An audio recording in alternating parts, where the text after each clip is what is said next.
Bismillahirrahmanirrahim. Assalamualaikum warahmatullahi wabarakatuh. Jumpa lagi dengan kami Saham Hijau, yaitu segala sesuatu tentang dunia investasi di pasar modal.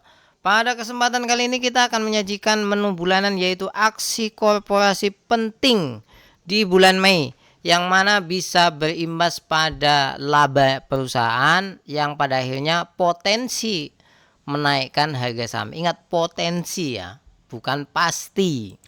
Sebelum lebih jauh, jangan lupa untuk subscribe, dan kalau Anda ingin mendapatkan rekomendasi saham setiap bulan, klik aja join atau gabung di sebelah tombol subscribe. Siapa tahu bisa membantu.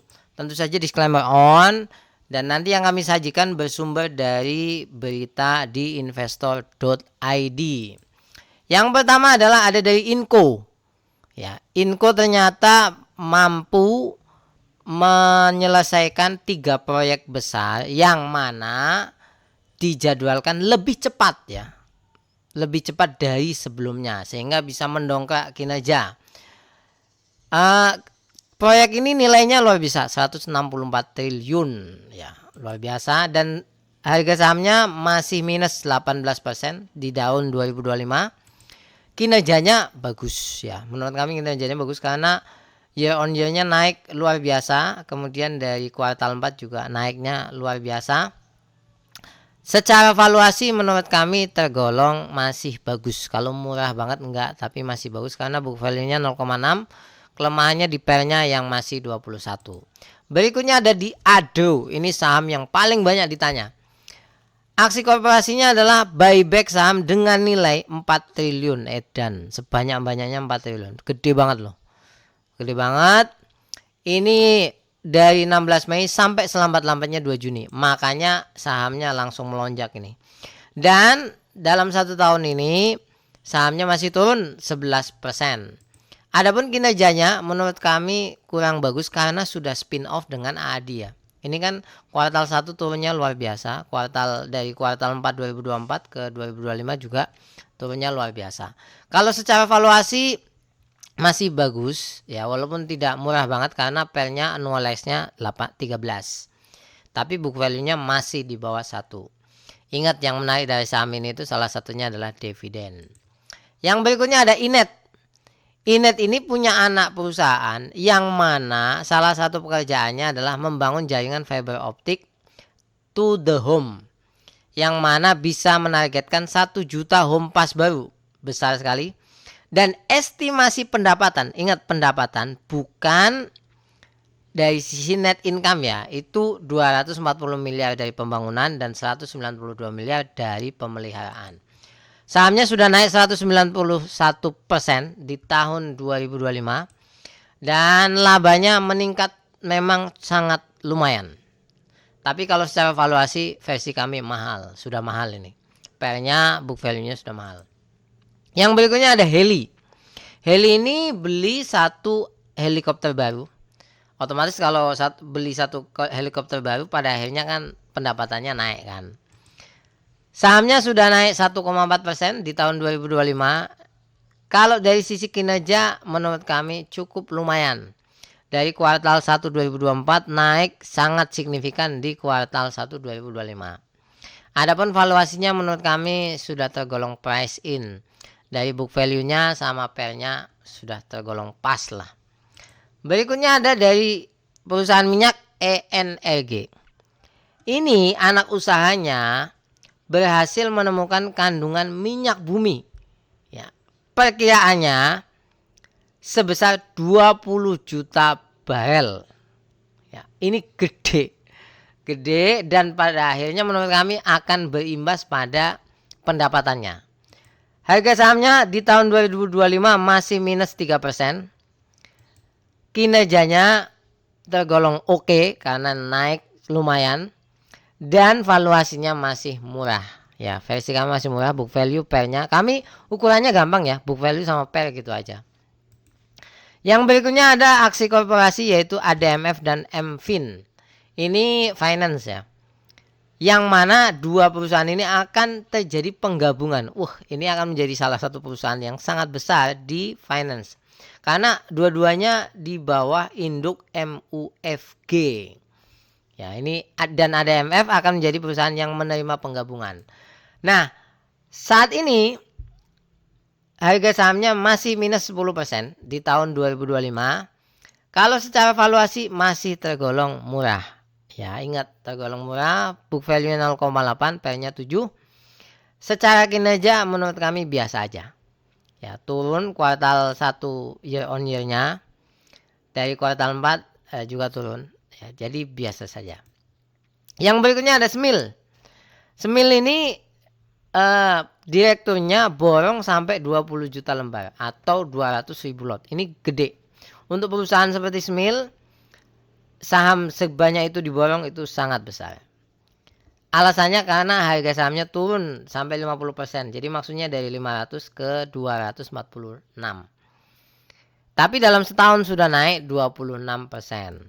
Valuasinya tergolong sudah agak mahal. Price in lah menurut kami lah ini. Murah juga enggak, mahal banget enggak juga sih. Kalau secara kinerja biasa saja. Ya sama, karena sama ya. Bisa stabil.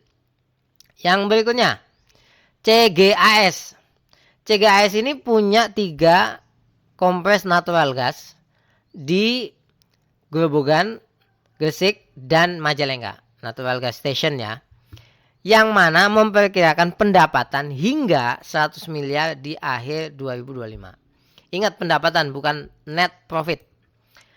Adapun sahamnya sudah turun 5% di tahun 2025. Dan secara valuasi menurut kami tidak begitu murah, tidak juga mahal. Karena book value-nya 0,6 tapi PE-nya agak tinggi, 29. Kinerjanya bagaimana? Menurut kami biasa aja, bahkan turun ini dari 3 miliar jadi 1 miliar net profitnya.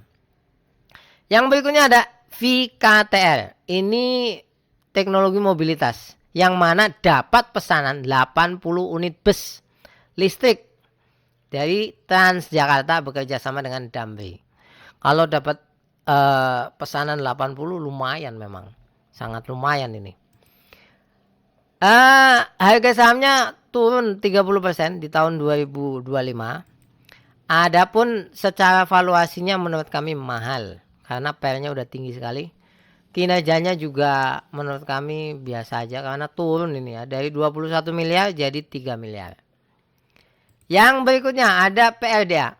Ini pernah kami bahas, salah satu saham yang turunnya gila-gilaan. Dan perusahaan akan mulai buyback dengan budget 200 miliar. Gede, 200 miliar menurut kami besar. Dan kita lihat sahamnya masih minus 6% di tahun 2025 ini. Adapun secara valuasi menurut kami tergolong biasa saja. Kalau book value-nya memang murah tapi PE-nya kalau annualize-nya itu 85. Karena ini kuartal satunya jeblok. Dari 39 jeblok jadi 7. Tapi saham ini ada yang menarik, yaitu dividennya lumayan, 6%-an. Berikutnya adalah Antam. Ini menurut kami paling menarik di antara yang lainnya. Kenapa? Karena masuk bisnis perhiasan. Kalau bisnis perhiasan kan Anda tahu tuh, dari kalangan bawah sampai atas kan belanja kan untuk emas. Jadi menarik.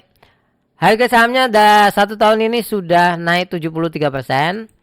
Valuasinya menurut kami masih bagus. Kenapa masih bagus? Karena PE-nya 7, book value-nya 1,8. Masih oke lah. Dan kinerjanya naiknya sangat signifikan sekali. Antam ini dividennya juga 4%. Jadi cukup lumayan. Yang berikutnya adalah Hajj.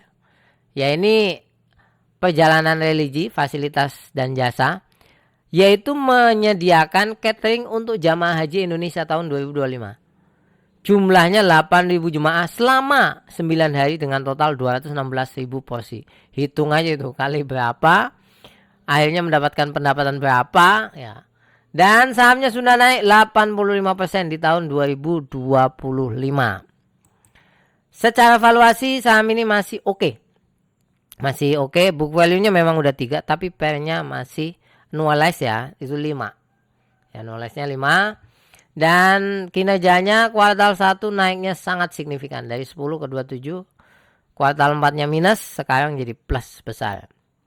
Yang berikutnya adalah bank digital ini, Amar, yaitu konglomerasi internasional multinasional asal Singapura yaitu Tolaram itu memborong sebanyak 790 juta saham edan. Banyak sekali, nilainya 135 miliar. Ya, ini tergolong besar untuk saham sekelas Amar karena pada akhirnya kepemilikannya menjadi 75%, dari awalnya 70%. Harga sahamnya masih turun 9%.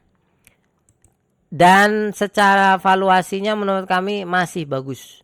Book value-nya 0,9, PER-nya 11, dan dividennya 2%. Kinerjanya ini yang cukup lumayan naiknya 49 ke 67, atau year to year-nya, year on year-nya itu naik cukup lumayan. Jadi itu silahkan ditimbang mana yang menurut teman-teman cukup bagus dan mendongkrak kinerja emiten masing-masing sehingga memiliki potensi harga sahamnya naik. Ingat, potensi harga sahamnya naik. Ini menu bulanan yang bisa kami sajikan terutama untuk para pelaku pasar modal retail seperti kita butuh. Semoga ini bermanfaat dan jangan lupa untuk komentar kalau ada usulan, pertanyaan. Tetap semangat. Assalamualaikum warahmatullahi wabarakatuh.